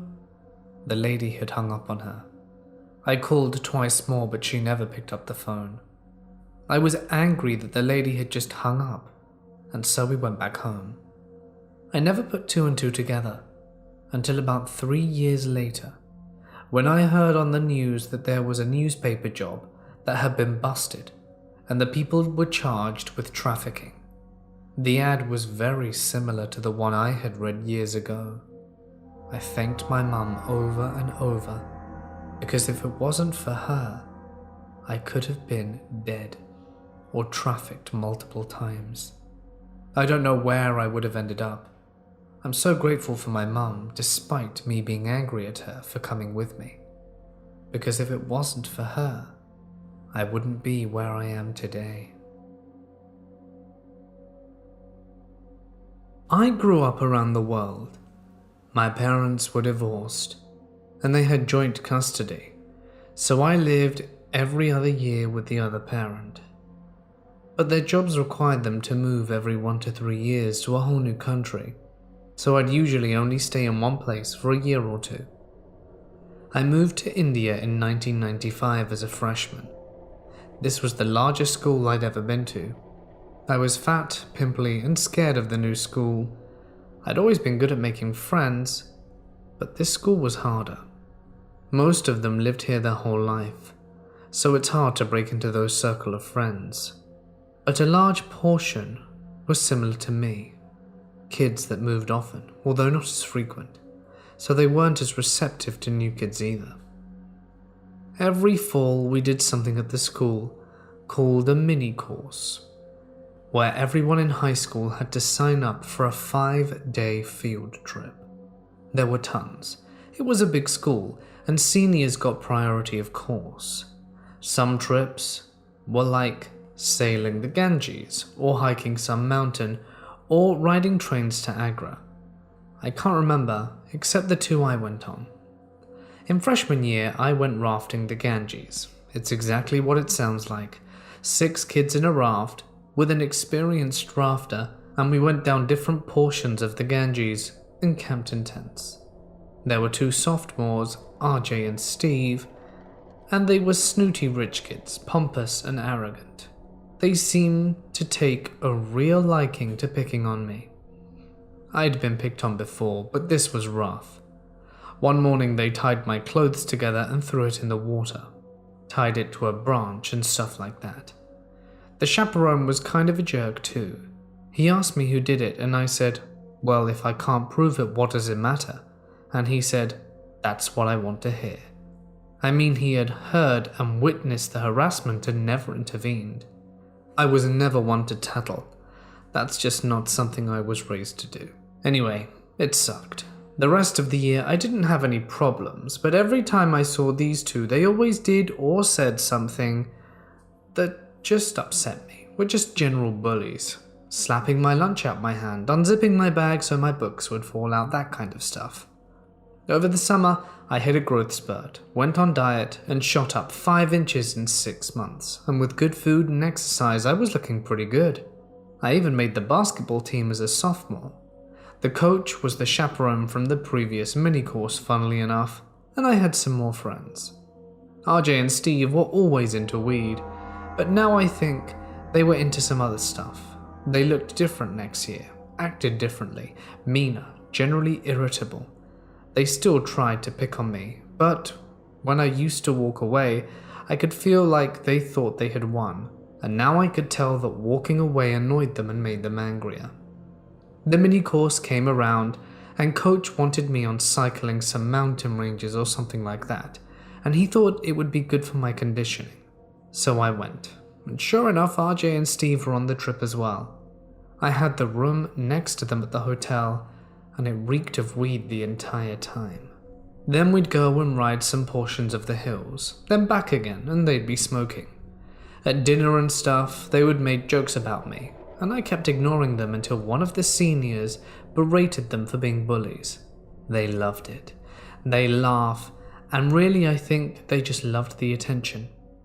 Going up to my room, I saw them in the hallway, and they threatened me that if I told the chaperone that they were smoking weed, they'd stab me. And I said, "Haven't told him yet. Why would I do it now?" Next morning, I was going to hang back and pick up stragglers since I was riding pretty well. Usually, it was some freshman or less athletic kid in the back. This time it was RJ and Steve. I slowed down for them and told them we only had 10 minutes to get to the stop. Steve, in response, threw a stick at my wheel, then they both sped off laughing. It didn't do anything, but they were laughing as they went around the corner and out of sight. Then I heard, "Oh, and stop." As I came around, I saw them both falling off the mountain and into the trees. I slowed down, looked over the edge, and I could see a branch poking through RJ's arm. He was looking up at me, then down, then up, very confused, and I couldn't see Steve. For a reason not known to me today, I didn't do anything. I kept riding. I don't know why. I was raised to always do the right thing and help people, but at that moment I felt like they deserved it. I know they didn't, but I thought they did for some reason. It was a real battle in my head. I got to the top of the mountain and the chaperone asked if everyone was okay. I said I think so, but I didn't see Steve or RJ. I was still unsure why I lied. It was a strange sensation. It was so natural to me, I didn't even feel like I was saying it. The chaperone rode back down the mountain to find them. The other chaperone guided us back to the route we were doing. When we got back to the hotel, they were loading RJ and Steve into a van. This was about 2 hours later. It wasn't an ambulance. I guess the van was faster. They were bloodied and black in some spots. Steve, whose whole head was wrapped, and when he leaned forward, blood would pour onto his nose like a faucet. Then the Indian guy would push his head back, and I looked right at RJ and didn't say a word. He was on morphine or something, was completely out of it. There was so much blood on his pants and shirt. They both came back after Christmas break. RJ before Steve. RJ's arm was still in a cast and his foot was in a boot. Steve had a scar between his eyes where he fractured his skull. It was pretty bad. Something you don't forget. His skull didn't look like it set right, like it had shifted, but it wasn't as noticeable as his scar. I heard them talking to girls sometimes, saying how the morphine felt so good, and that they should switch over to that. In general, they didn't seem to act all that different. Anyway, a number of years later, now in my adult life, one of these pair actually wound up getting a job at a company that our company had just acquired. When I was talking to my VP, they told me that one of the pair had actually wanted to talk to me, as when they went down, they were expecting to see me. Anyway, I obviously didn't have any intention of going over and seeing what he wanted, and I, for the most part, tried to put it to the back of my mind. Then in 2015, I had to go over to the acquired business for some work, and the thought hit me, and I thought that maybe I'd just pop in to see what it was that he wanted to ask me 3 years ago. But when I spoke to the project manager, they told me that he had a plan not to get fired, and that he'd made a real mess over at the company. I mean, his firing was inevitable, and once he did, he went off the rails, got back into drugs, and ended his own life. I tracked him down on LinkedIn and Facebook, and it was true, he had passed. I do wonder though, what his plan to not get fired was. Was it perhaps trying to apologize to me? Who knows?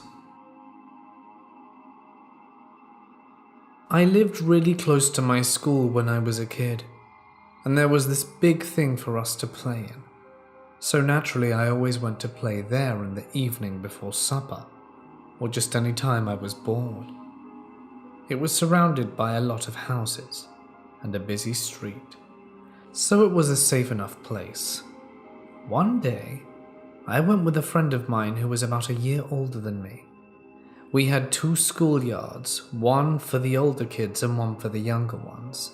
The big plastic thing was in the younger kids' yard.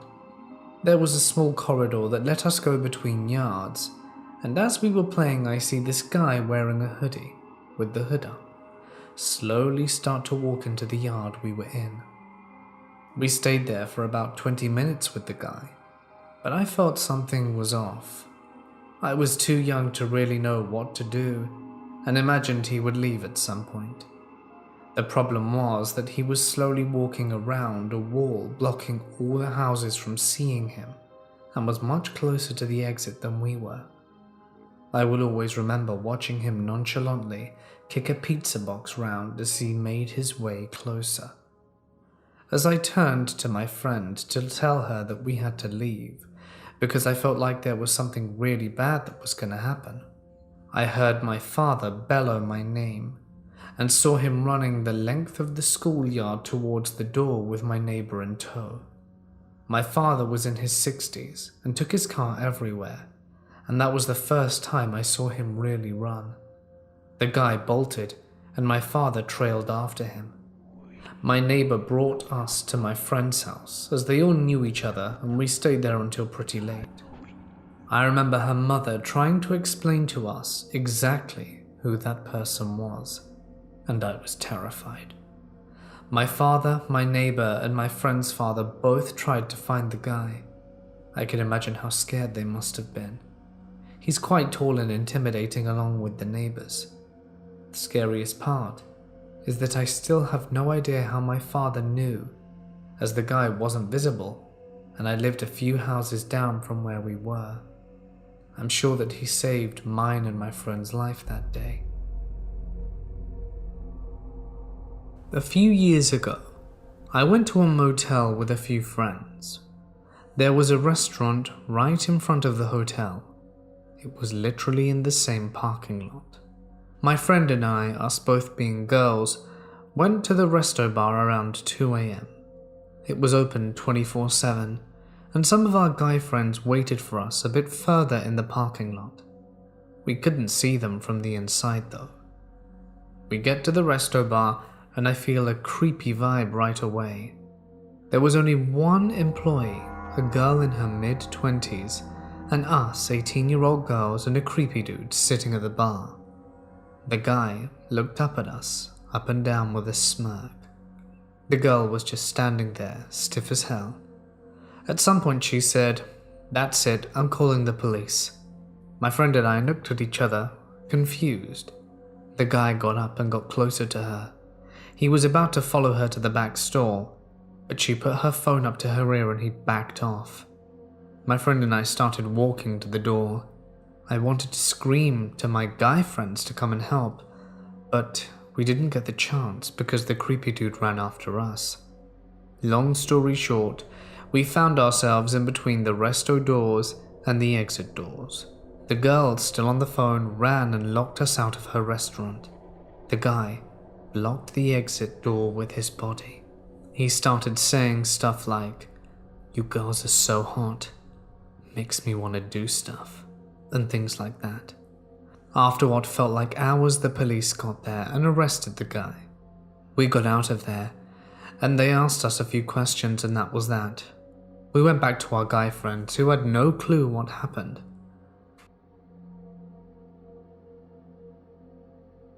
My friend and I, both females, met up first time back home from college. It was a surprisingly nice day outside in the middle of winter, so we decided to get lunch and eat outside. We found a park that had no one there, and we were sitting at a picnic table catching up, when I see a scruffy looking guy in a large work van with no rear windows pull up into the parking lot. I didn't pay a whole lot of attention to him at first, but I noticed he was moving around the outside of the van for a bit, and he kept looking our way. He finally walked down the sidewalk towards us and passed by our picnic table and walked around the back side of the restaurant building to look down the hill on the other side of it. very obviously casing out the place. He walked back to his van, and me and my friend were discussing what we were going to do while I watched him open up the back of the van and begin to dig around it. He made a call on his cell phone, and a few minutes later another male pulled up in a different car. He got out and started talking to the first guy, who, not very discreetly, pointed in our direction. They immediately began walking towards us, and my friend and I scooped what was left of lunch and fast walked out of that place while keeping an eye on them. One of the times in my life I could literally feel the hair on the back of my neck standing on end. It could have been nothing, but even now I feel pretty certain that they had something planned, and I'm glad that we left. I was just in Cuba with my family, and we took a tour of the city. There were people asking for things, which was completely fine, but there was one man who was quite clearly drunk off his arse, swaying and carrying around a beer. He was being very aggressive and standing right up close to us, poking us for things. It escalated to the point he started grabbing at my sister's baby when he was feeding him, so I got in the way and stopped him. There was an extremely kind Cuban lady who stayed with us and told the guy off. Extremely kind, considering our tour guide was nowhere in sight. The man proceeded to yell at her and then began ripping wiring out of a garden and was trying to hotwire two 220-volt wires, which was our cue to get the hell away from him. I'm extremely grateful for that lady and watching over my family and making sure that he stayed away. He even got pictures with her and made sure to give her a large sum of pesos as a thanks. I'm a 23-year-old male from the UK, and like everyone, I have a story to tell, and this one is 100% true. But first, allow me to put things into some context. At the time of the events in this story, I was 13. In fact, I had only turned 13 weeks prior to the following event. This happened to be my hometown, a small coastal town on the southwest coast of England, a place where I no longer live. I moved not because of the memory of these events, but because of work and my love life. On the night these events began, my group of neighborhood friends and I gathered, like we always did, to play a game called Manhunt. It's a bit like hide and seek, but when the manhunter catches you, you join his or her team. There are two other types of ways to play this game. There's flashlight manhunt, where the manhunters use flashlights to catch you, and if they keep you in the flashlight beam long enough to count to 5, you're on their team. And then there's torture manhunt. This one, you would catch hold of one of the hiders and beat them a little until they gave in. Thankfully, none of us ever went that far. The worst I've ever got was a kick to the balls, and the worst the girls in our group ever got was a light bear hug. The torture for them was being hugged by us guys, as we had for the most part all grown up together, so they give in because of the awkwardness more than anything. We played 2 games of Manhunt on our housing estate, which is basically the UK's government version of government-provided housing for families on low income, all lumped together on land that is useless for anything else. We played these games from around 6:30 in the evening to 7:45. We all sat in the estate park after these games. It was pitch black at the time in the evening, and this was the middle of November, it getting dark early. We were all of varying ages. The oldest of the group, who lived next door to me, was 15 years old, Joey. Joey had heard on the news that there was supposed to be a meteor shower that would be clearly visible in the sky later on that night, between the hours of 10:30 and 2 in the morning. He suggested that we go and watch it. We all danced around the idea for a while, and then one of the girls, Amy, decided to jump up and suggest to ask our parents if we could all go as a group. None of us were sure if our parents would let us go, and figured it wasn't worth asking. But she pointed out that Joey and the oldest girl of the group, Lexi, who was 14, Both had cell phones, and both of them had all our parents' numbers from when we all hung out together, and our parents needed to get a hold of us. This was back in 2008. Not all kids had cell phones back then like they do now, and even if they did, they were lucky to have anything that resembled a cell phone of today. After Amy said that, we all jumped up and began to run home to our parents, begging to be allowed to stay out and watch the meteor shower. It was a Friday night, so there was no school the next day. Joey and Lexi stayed in the park and called their parents from there. I walked with my then boyfriend Callum. I'm bisexual and have known for some time at this point. He was 13 and had only been 13 for a short period of time, as he had his birthday 2 weeks after mine. We'd started dating each other 3 months after he and his family had moved, 6 months before these events. He'd asked me out. He was thin, had a mop of shaggy black hair with pale skin and was shorter than me, with brown eyes your heart could get lost in. I was only 13 and never had a boyfriend. I had one girlfriend, but that didn't last, nor did we get serious, so of course I said yes. He too was bisexual, but he didn't want to tell people about us, as he felt it would be weird for both of us to like girls and each other, and he felt like no one would understand. Believe it or not, things weren't as politically correct back then, nor were people as accepting.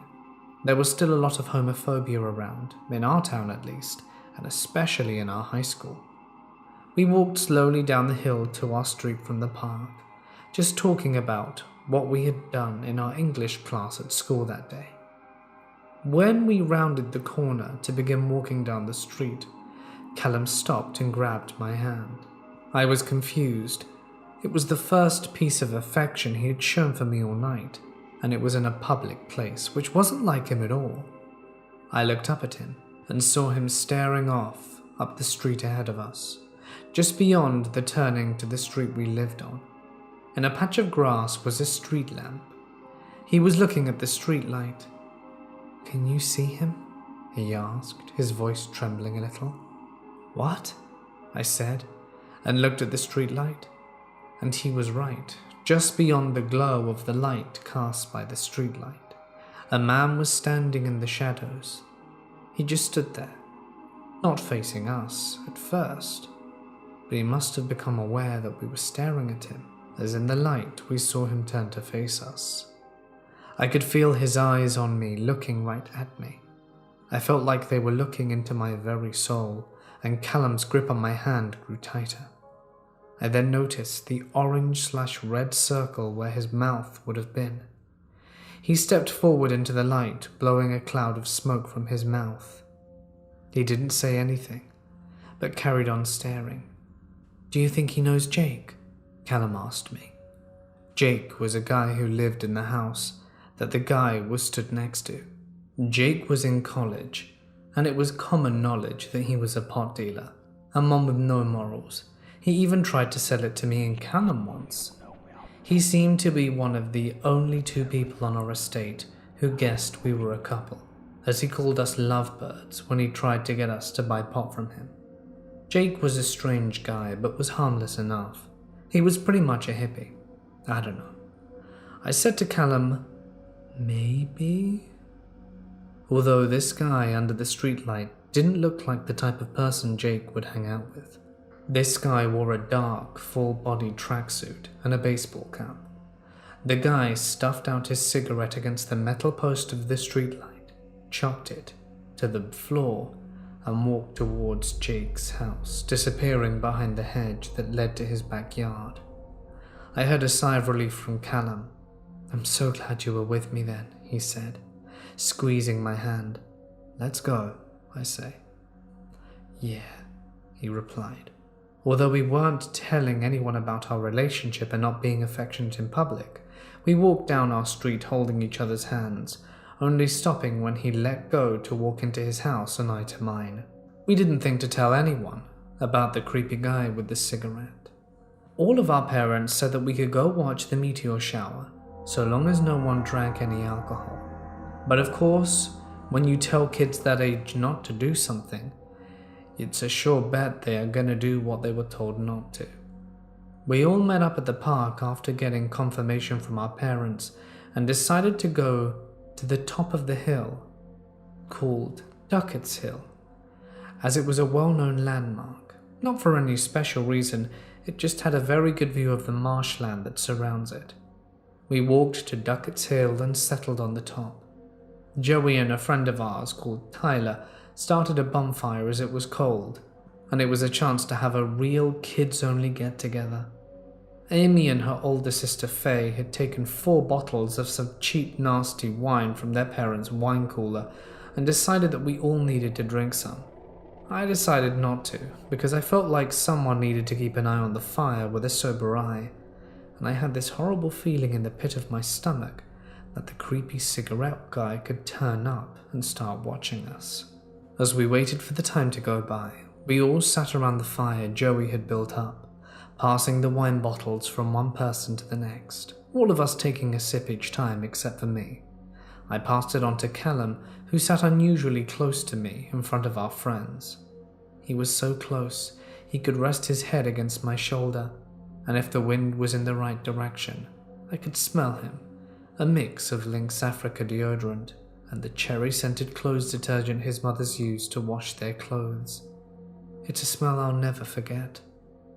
Somehow we got onto the subject of who in the group would make a good couple. This left me and Callum a little uncomfortable, as you can imagine. We'd been secretly dating for 3.5 months, and we'd only made it to 3rd base. And our relationship was, as all relationships are at that age, pretty fragile. Amy, who was 12 and the youngest of the group, Tyler, Faye, Callum and me were all 13, pointed at me and said, "So who would you date out of the girls here?" I look around at everyone sheepishly. "I dunno," I said, shrugging.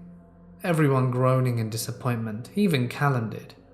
I later found out he was genuinely interested in who I would be dating in our group if not him. Before I could show my nervousness, I blurted out, "I mean, you're all pretty hot. It would be hard to choose." This was a lie. They were all pretty hot, but I'd thought about asking Faye out a month before Callum moved in across the street from me. She was almost 14 and was a very hot emo chick. All of us in that group were skateboarding emo types, although me and Callum were the only guys who didn't have the typical emo hairstyle. Mine was just dead straight and shoulder-length hair. His, as I mentioned, was long but shaggy. He still had a way to go before it got to my length. I had a crush on her, but when I tried to ask her I got too nervous and bottled out, mainly because I couldn't get her alone to ask her. Amy was hanging out with us at the time, and I had to hype myself into asking her again, but by the time that happened, Callum had moved in, and my world changed forever.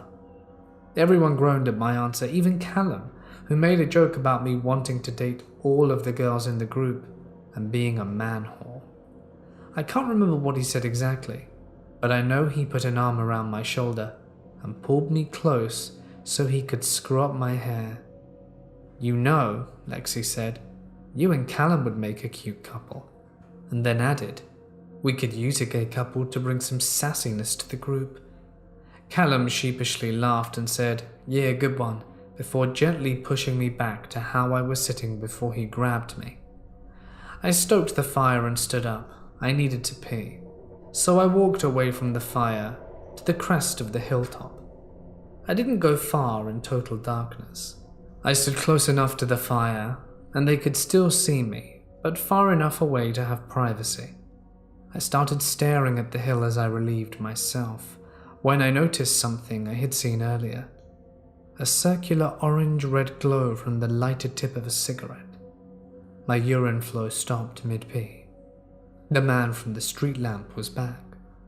He was at a distance away, but close enough that all I could see of him was the tip of his lit cigarette. His eyes were on me again. I could feel them bearing into me. A light emerged where the guy's hands would have been. It was like a small flashlight. He whirled the letters C, U in the air, and then it switched off.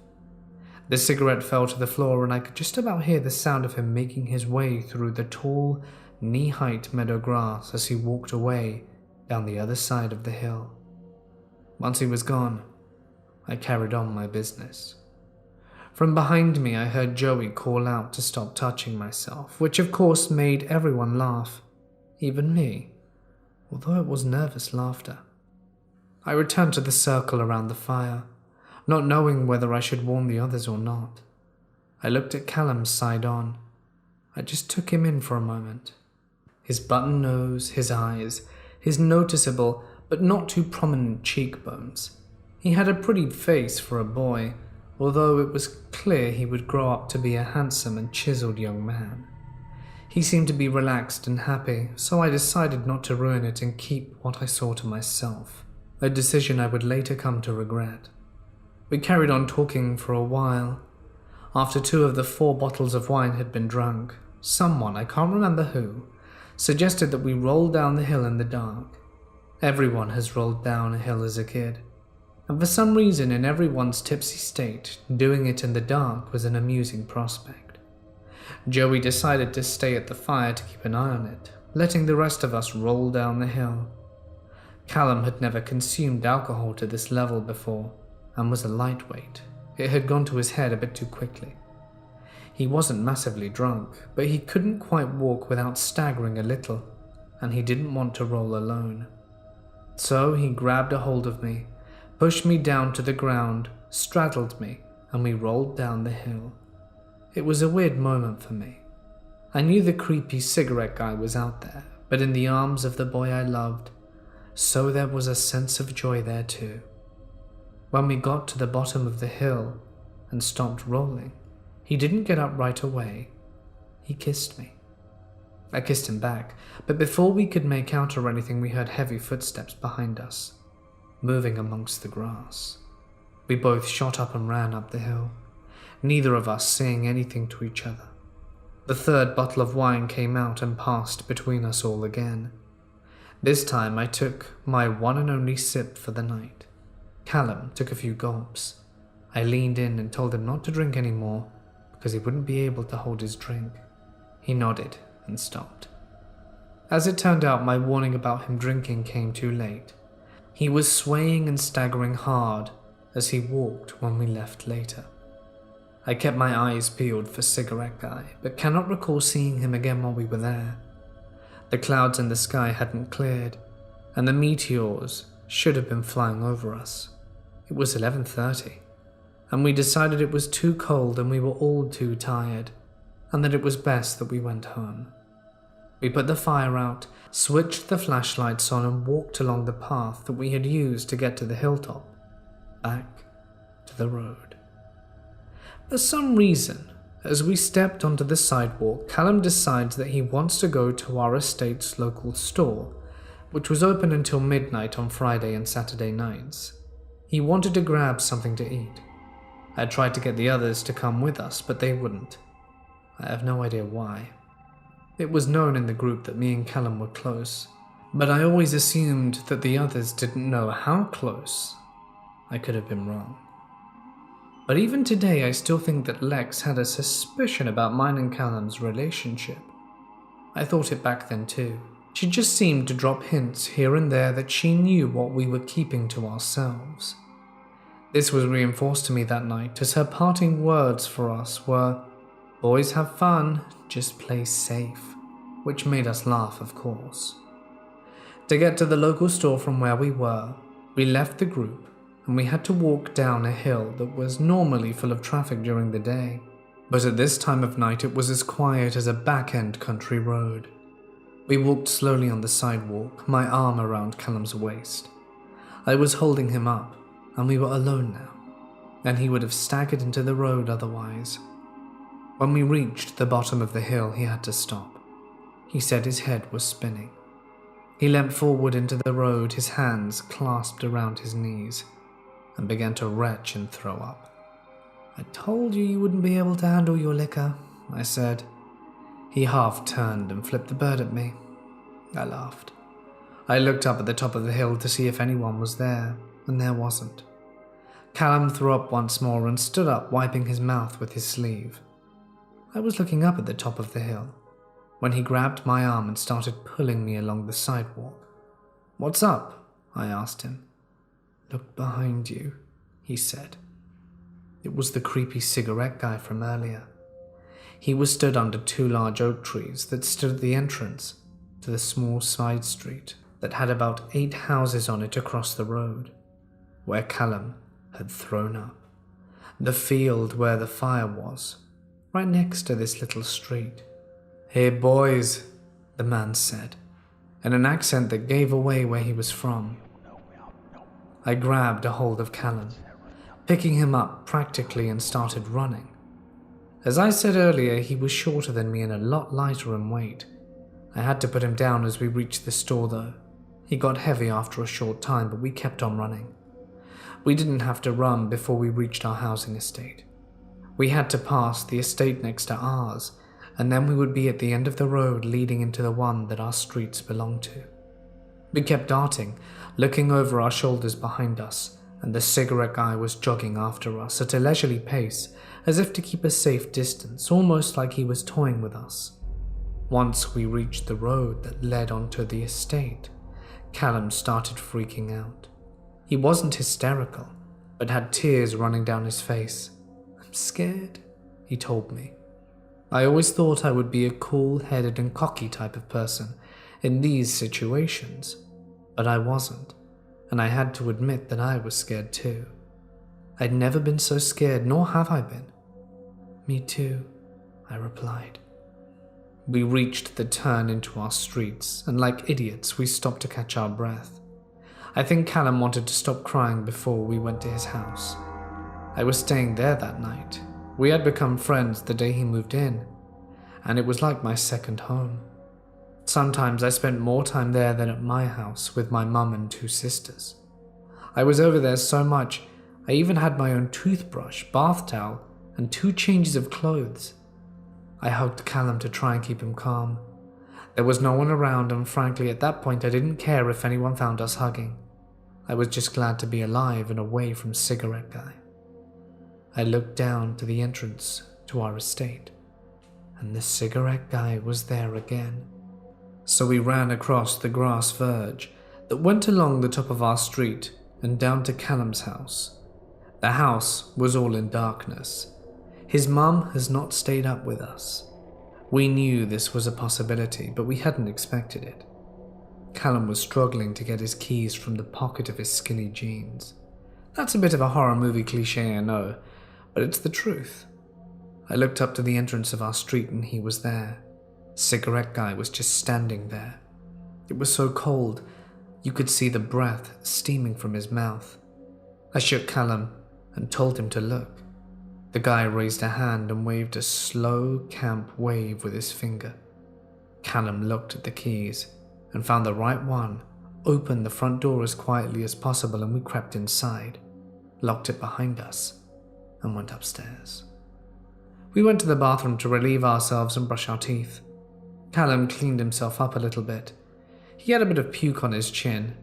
Then we went into Callum's room. We got undressed into our underwear and into the separate beds. Callum had bunk beds. He was on the top, I bottom. We would do this when I slept over in case his mum or sister came into the bedroom, so they wouldn't catch us in the same bed.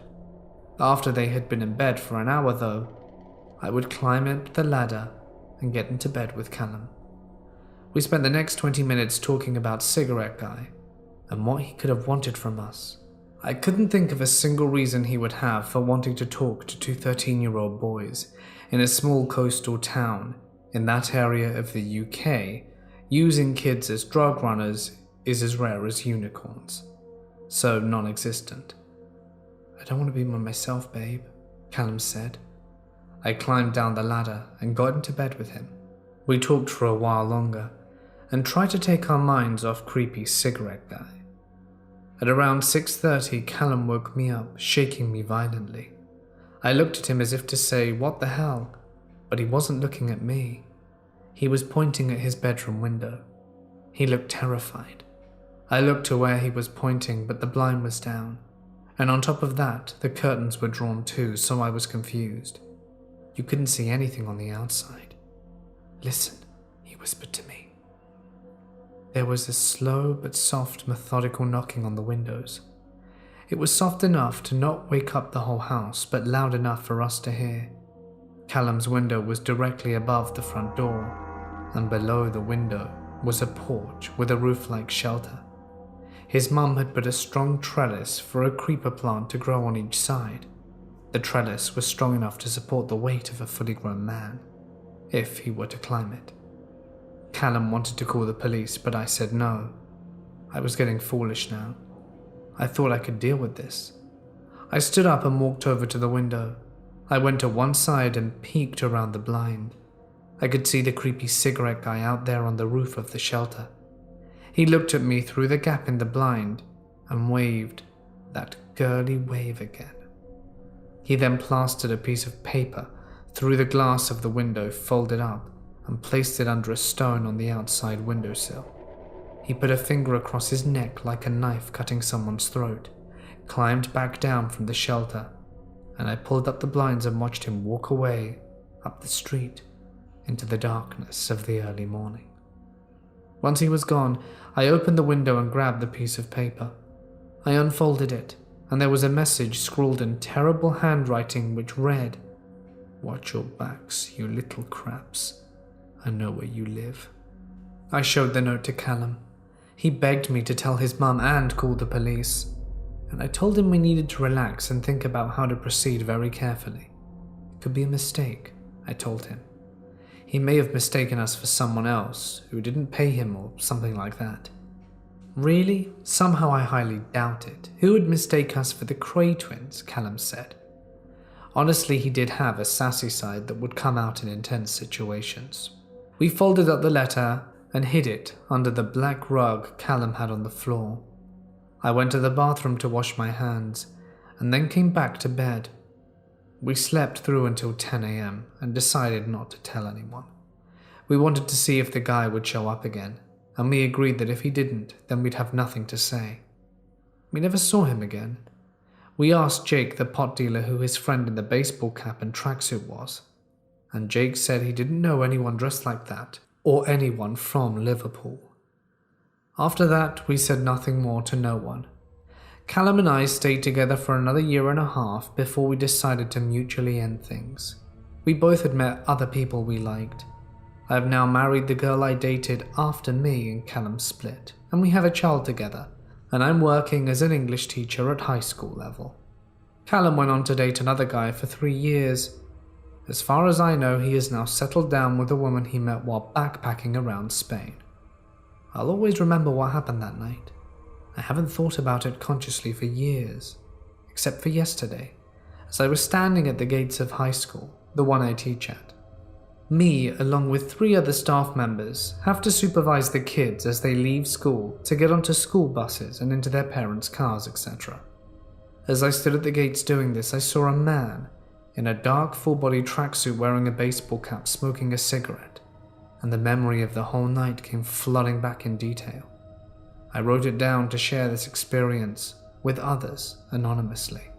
Keep your eyes peeled, folks, because anyone can be dangerous. Cigarette smoking man, let's never meet again. I was walking along the sidewalk one day and a guy with a windowless van pulls up beside me and said he could give me a bottle of water if I got into his van, as this was summer and a rather hot day. I declined and continued walking, and the guy started shouting and screaming and beating his steering wheel, yelling over and over again, "It's free! How can you say no to free?" I got to where I was going, which was only a few blocks further, and was a gas station, and had a lovely drink there while talking to the cashier, who was a friend, and reported having the exact same situation happen to her. By chance I was still there, late that evening, when the shift changed and the incoming cashier reported strange windowless vans idling in the back corner of the lot out of the light. Call the police, was what I felt like saying, but as it happened, a rather sizable dude was in the area. He overheard us swapping stories and announced he was going to take care of it. I don't know what happened. None of us three ever saw the van again. Or the big guy, for that matter. This happened a few months ago. I'm a 24-year-old female and probably couldn't defend myself from a 10-year-old. I went to the grocery store to pick up some things the other night. When I got to the register, there was a man helping me bag my groceries while the cashier was checking me out. I was buying some dog treats and he asked me what kind of dog I had. I said, a golden doodle. And he said, oh my gosh, me too. I didn't really get an off vibe from him, but he would stare and not break eye contact at all. I chalked it up to him missing social cues and trying to be friendly. After I paid, he started pushing the cart for me out the door. This isn't uncommon, as they typically help you take your things to the car. I have social anxiety and feel very awkward and guilty for them having to do that for me, so I always tell them that I'm good and thank you. And every other time they've said, okay, have a good one. When I gave my usual reply to this guy, he said, nope, I got it, very bluntly, and stared at me the entire time. I instantly got a bad vibe from him. It was about 8 at night, and barely anyone was there. He said, well, my shift's over, so I'm walking to my car now anyway. Weird because he didn't clock out, but maybe he had before he did this last checkout. He was very talkative in the store, asking tons of questions about my dog and telling me about his, but when we got outside he barely said anything. I started asking questions about his dog because I felt anxious with the silence, but I really regret that. He took it as an interest and immediately said, well, if you give me your number, you can meet him, and just stared yet again. Oh, I'm sorry. I don't give my number to strangers. I don't want to say no because I have a boyfriend because he seemed like he might get angry over that. When we loaded all the groceries in my trunk, I was thinking, thank goodness, I can get out of here now. But no. The cart was between me and him, and he was positioned on the driver's side, so in order to get to my door, I would have to go past him. Well, I gotta get home. My dog's waiting for his treats. He just stared. I realized I was gonna have to go past him if I wanted to leave, so I looked around to see if anyone else was in the parking lot in case something more happened. No one. I started to get extremely nervous. He could push the cart into me or just grab me himself. I've had this traumatic experience before, and my problem is that I don't have a fight or flight. I just kind of freeze. Just like that, he starts walking away, pushing the car to where they are returned in the parking lot. I take the chance to get into the car and lock the doors immediately. I wish I left then, but I needed a moment to breathe, and I saw in my side mirror him getting into his car. I quickly put the car in drive and drove out. The exit is a stoplight, and just my luck it's red. I'm turning left. I see his car right behind mine not 30 seconds later. I panicked, but then I thought, he said he's going home. It's nothing. I only live 2 minutes from the grocery store. I made the turn, and he was hanging back. I didn't put my blinkers on for the next turn, and he made it too. The next turn was a stoplight, and then the turn for my road. As I get to the light, it's red again. I thought maybe I should drive to a police station just in case, but as soon as that thought came in to my head, the light went green. My boyfriend and I only moved here 2 months ago, so I didn't think in my head how to get to the station, as I'm terrible at using my phone while driving, and I'm not even 30 seconds from the last turn onto our street. Our street is a dead end with only 4 houses on it. It's very long and we were at the end. No one goes down it unless they live there or are lost. I turn, and he makes the turn. I literally just directed him to my house. Thankfully, I have Bluetooth and called my boyfriend. I said, a guy from the grocery store is following me. Turn on all the lights, open the gates, and let Nike out. Nike is his German Shepherd, and he was trained to be a German police dog, and then got extra bite training. He can hold someone for up to 6 hours. So now, knowing he was outside, I wasn't nervous. I was nervous that my boyfriend wouldn't have gotten the gate open in time, and I would have to either sit in my car or get out fast and put the code in. As I pulled in, I saw the gate was open, and my boyfriend was on the front porch with Nike on a leash, and has his firearm in the air. I fly through and down the driveway, and this guy follows. Does he not see the firearm and guard dog? Well, he did at that moment because my boyfriend let Nike go, and he charges the guy's car. He jumped up at the driver's window, frothing at the mouth, showing all his teeth, and the hair on the back standing up. He looked terrifying even to me, and he was protecting me. I gave Nike his command to come back, hoping this guy got the hint that if he gets out of the car, he's going to perish. And hint he got. He reversed the car so damn fast out the driveway he nearly hit the gate. I collapsed on the front porch and hugged my boyfriend. Nike got steak for dinner, and I reported the man at the grocery store because I remembered his name on his name tag purposefully. They later contacted me that he had been served his termination papers. This happened a few months ago. I was at my friend Will's birthday party. We met at a nice big park and spent the evening swimming and making mojitos. I spent most of the evening talking to a mutual acquaintance of Will and me, Oliver. Early on, we noticed that me and Oliver lived in the same part of town and decided we'd go home together later, since it was quite a long way. I'm a small female, so the prospect of not having to ride the subway alone in the middle of the night was calming, to say the least. As the evening progressed, Oliver became more and more flirty with me. I brushed it off and didn't engage on that, since I have a boyfriend and Oliver knew that. Eventually the party started breaking up, and I was still chatting with Oliver as the other party guests were packing up their stuff. That's when I felt his hand on my butt. I told him calmly to stop touching me, and he obliged. As I tried to explain to him that touching me was not okay, he suddenly became aggressive, called me desperate, amongst other things. At first, I got him to calm down and even apologized to him. And then Will approached us and told us his phone was missing. I left Oliver behind to look for it with another party guest, Tony. We separated from the group to search another corner of the park when Oliver appeared behind us and began screaming.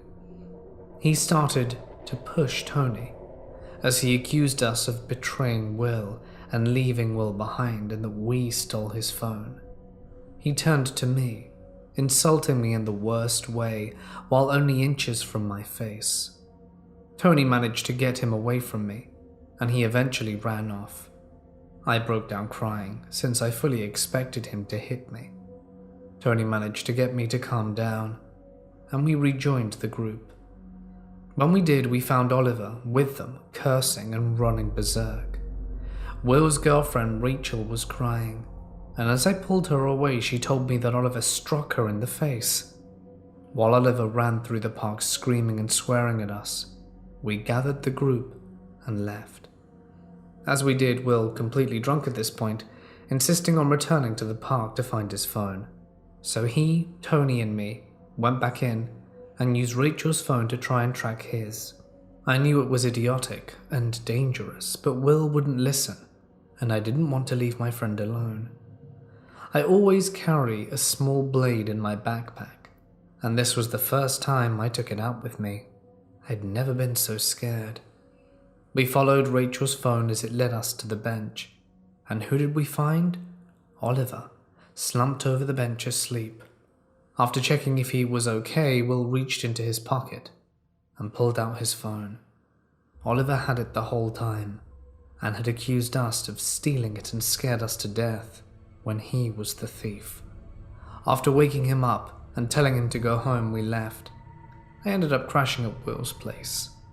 I have no idea what went into him that night, Everything points to a bad trip, but to my knowledge, there were no other drugs other than alcohol involved.